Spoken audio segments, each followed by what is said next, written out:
promise, I often lie when I say this, but I'm only going to speak for about 25 or 50 minutes. I've got some dot point questions for you to look at, and also we've got 2 solenoid demos, and one at a time you're going to come up and have a look at the magnetic fields of solenoids. So, recall, gentlemen, we've attempted to draw quite poorly the combined field lines of a current carrying conductor that's placed in between 2 magnets. So you're combining the parallel lines produced by the magnets with the radial circular lines of a wire. And I may have told you in week 10 or in week 9 that the force generally wants to be pushed towards or into the void where there is no field lines. I would not ever draw this. Don't ever draw that in an exam, because the waste marker is going to go, what the hell is this kid on about? But you can just remember that will confirm the direction. The better way is to look at the Lorentz force. The Lorentz force would be that the wire is in an external field, thumb points into the page, fingers point left, the wire would get pushed upwards. Now that's a force, and Newton said that for every action force there must be an equal and opposite reaction. We don't see the reaction force, but the wire would actually push the 2 magnets downwards. If these 2 magnets were just hanging on a thin wire, and then we had a current carrying conductor placed between, you would see the wires would dip down. Same over here. When we did this demo, the wire is actually pushing the magnet down, but we don't see that because it's sitting on the table. But if we had that magnet propped up on an electronic balance, when I push that button and the wire jumps up, we would see an increased reading on the balance, because the wire is exerting an equal and opposite reaction force to the magnet. Can you turn over the page, please? We're going to now combine magnetic fields, not with magnets, but with 2 different wires. So please, have a look at this diagram, very poorly drawn on Mr. Murray's behalf, because I've got a side-on view and an oblique view. Don't ever combine your 2 orientations, but I'm just showing you the right grip rule is going to work for this. From our perspective, it's going behind to the right, around, and in front to the left. On the left side of the wire, into the page, and on the right-hand side, coming out of the page. Okay? Now, over on this side, I want us to draw 2 different diagrams. The first, we are going to try and combine the radial fields. So let's look let's look top down, and we would have our 2 wires with current now going into the page, because we're now above the wires looking down. All right? Now, we're going to combine, I'm not going to draw them, but right grip rule, this guy is going to be, the left wire is producing a clockwise field, and so too is the right wire. But in the middle, they're going to cancel out. The left wire is producing down, and the right wire is producing up. So there's going to be a cancellation in the middle. There's going to be a void. On the outside, they're working together. Have a think. On the outside of the left wire, he's producing up, and the right wire over there is producing up. So they're going to work together outside. They're going to combine. We need to draw a denser field on the outside. Okay? Now, since they're further away from each other though on the outside, doesn't that mean... One contributes more than the other, yes, but they're both contributing in the same direction. Okay, so you're going to get this kind of shape. Hang on, make sure. Yeah. I'm just cheating. And then I'm just going to cheat again and do something like this. You can see how I'm cheating. And you can draw one small loop in here, but the key thing is there has to be a void in that middle area. Okay? Now, I haven't added my direction yet. So I'm kind of 2 marks out of 3. I've got the combining correctly, I've got the denser on the outside, less dense in between. The last mark is that the direction needs to be correct. So we're going to have to draw our clockwise arrows.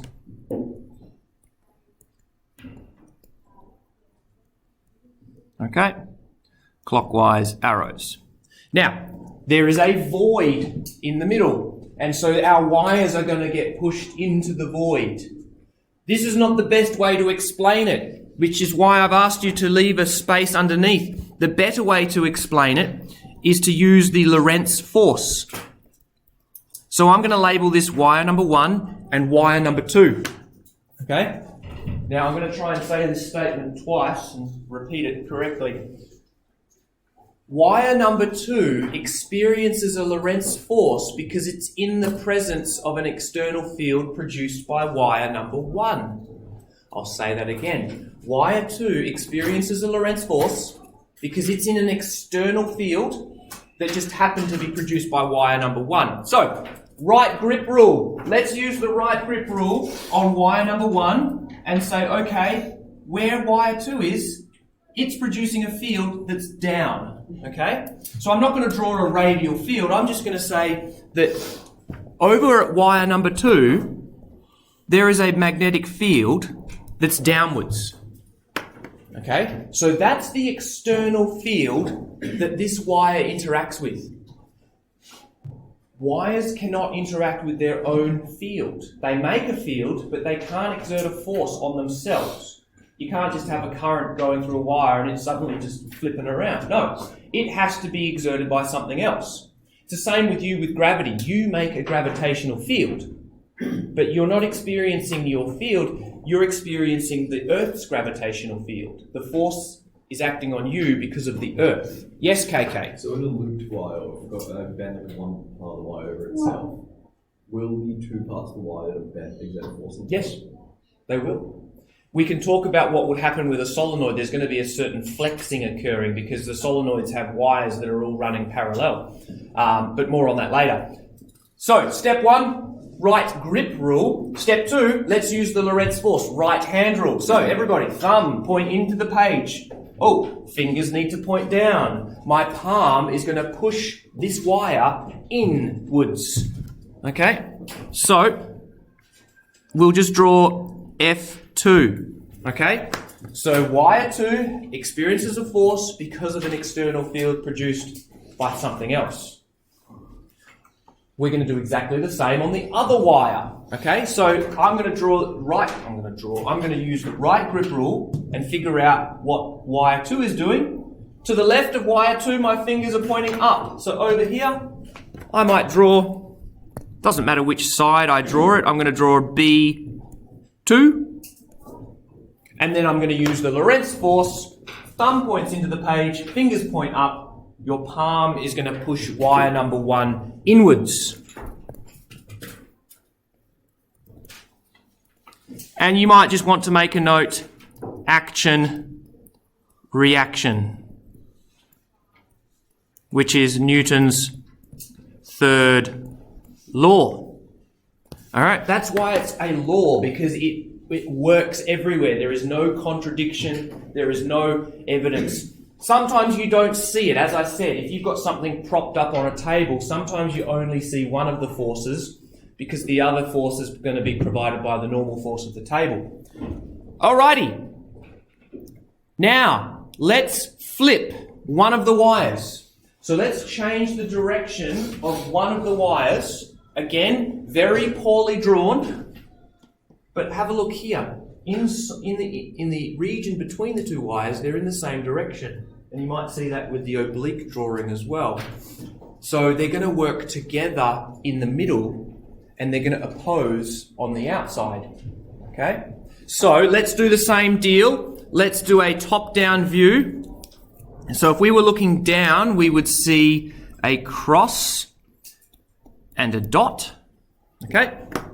And so now we need to combine the magnetic fields of each. As I said, let's just use the right grip rule. On the inside, lines are travelling down because of the left wire. On the inside, lines are travelling down because of the left wire. So, let's draw in our wire lines, nice field lines, nice and symmetric. Okay, now I'll just draw one more. These obviously would loop around, they would complete the loop. Now what's going to happen on the outside? On the outside, you've got, okay, this guy's producing a down, and this guy's going to be producing an up. All right, so over here, the far wire is producing a weak down, but the close wire is producing a stronger up. So it's going to be up, but it's going to be weakened slightly. And so if we want to represent a field that's weakened slightly, we just have to draw it less dense. So we're going to draw a loop, but the loop is going to have a little bit of a bulge like that off to the side. Okay? Ooh, now that's a void. There's a void there. And our wire might fall into that void. So maybe there'll be a force exerted. We'll do the same on the other side. Whoops, try and draw it nicely and symmetrically. Again, in this orientation, you can still have you've got two axes of symmetry. You can slice this vertically through the center and horizontally through the center, and it will still be symmetric. Okay, and my void, again, I don't like that void. I'm going to try it one last time. That's a little bit nicer. Now, I can't remember if I said it to this class. I have said it for field lines and for dipoles and electrostatics. If you Google image search the net magnetic field of parallel wires and you start stumbling through Google Images, you will find different interpretations. I'll say this, I could give this question to 20 different physics teachers and you will get 20 different diagrams, but they'll all have the same rule, that they'll be denser on the inside, less dense on the outside, and they'll have the same direction.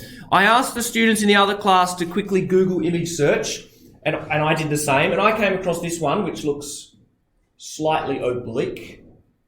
But again, do that, stumble your way through Google Images, because you need to see all of the different combinations, a wire and a magnet, two magnets, a wire going that way and a solenoid going this way. They're not going to ask too tricky. You're not going to have three magnets and a wire. That just gets too crazy. But I need you to see simple combinations because you might be asked to draw the magnetic field lines for a simple combination of two different things. Yes, Farad? You know the central field line? That central one? Yeah. Yep. So that's just a combination of both. It doesn't belong to one specific. It's still a combination of both, and technically, it's got a loop. It's a loop. It's a circle with an infinite radius. Now, one other way to think about it is I could pick any point along this central line. It's the vector sum of both. They're both pointing down. One's pointing left and one's pointing right. So the horizontals cancel, but they're both pointing down. So the net sum of both magnetic fields is still down. And you can follow this line all the way down as far as you want. It's going to get weaker. You can't express that with just one line, but maybe near to it, the field lines start to diverge. But that line will still continue down because the net field is still downwards. Gentlemen, the next 3 minutes, could you do the same thing? I want you to use the Lorentz force method. So you've got to do the right grip rule to figure out the field, and then the Lorentz force right hand rule. So just underneath, could you draw? All right. And we'll call this wire 1 and call this wire 2. You don't need to include the notation of 1 and 2, but I think it helps you understand that one is exerting a force on the other. One's field exerts a force on the other. Okay? If you have absolutely no idea where to start, you can slowly raise your hand and I will explain it. All right. Okay. Cool.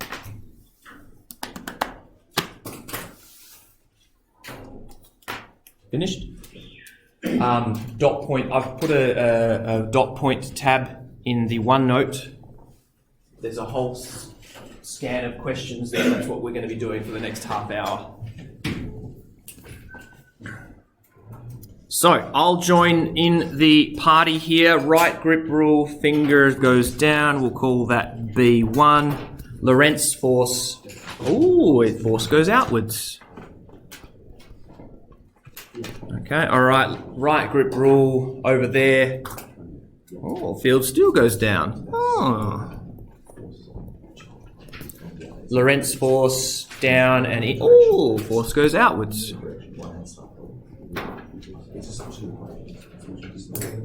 Right. Yo. Yeah. So, you're going to have to take my word for it. Over here is okay. Okay.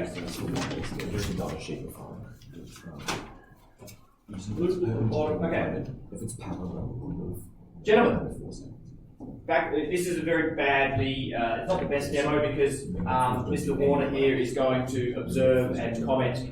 At the moment I've got this set up, the wires are travelling anti-parallel. So we've got this kind of scenario. The current's going down one wire and up the other. And so our knowledge would be that the wires might flex outwards. So, Maddie, can you have a look at these wires and tell me which way they move? Outwards a bit. Outwards a bit. Yeah, it's not the best. Not much. They do flex outwards slightly. Obviously, there has to be a bit of tension. It's not the best calibration. Now, what I need to do is now flick this across. The red wire goes there, and then he goes down the bottom.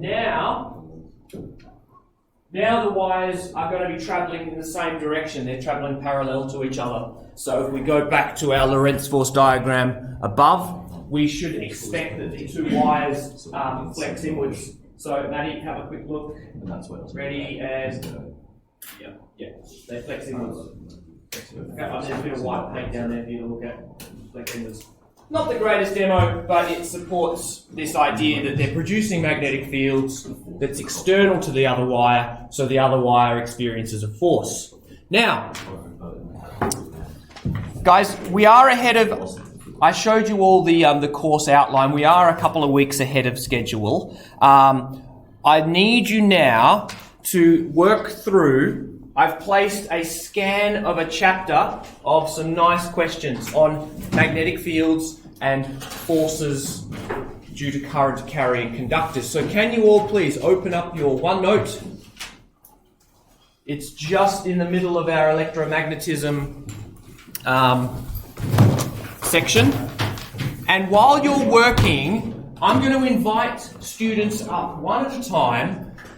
I'm going to set up a solenoid with an ammeter and a permanent magnet, and I want you to confirm which side of the solenoid is north and south with the magnet, all right?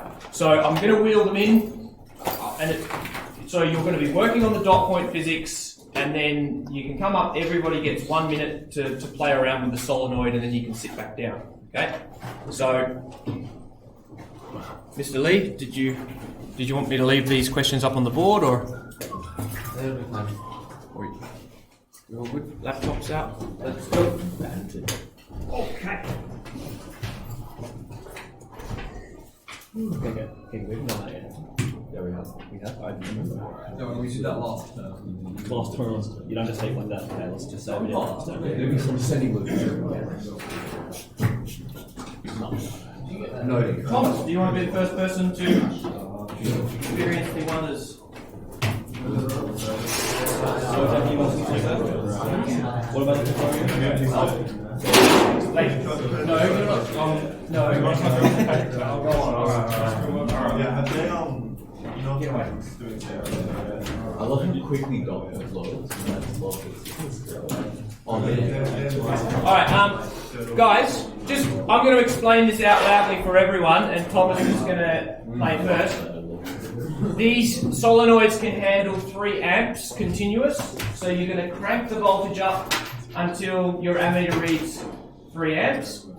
And please remember your positive charge is going to come from the red terminal. So you're going to follow the red wire. This is important because the red wire, and then, I can see that this wire goes around the back. So I'm going to use my right grip rule to go, okay, at the back, my thumb's pointing down. Outside the solenoid, the field lines are traveling towards me. Inside the solenoid, they're traveling towards you. And we know that external field lines of a permanent magnet go from north to south. So, hang on, let's get this right.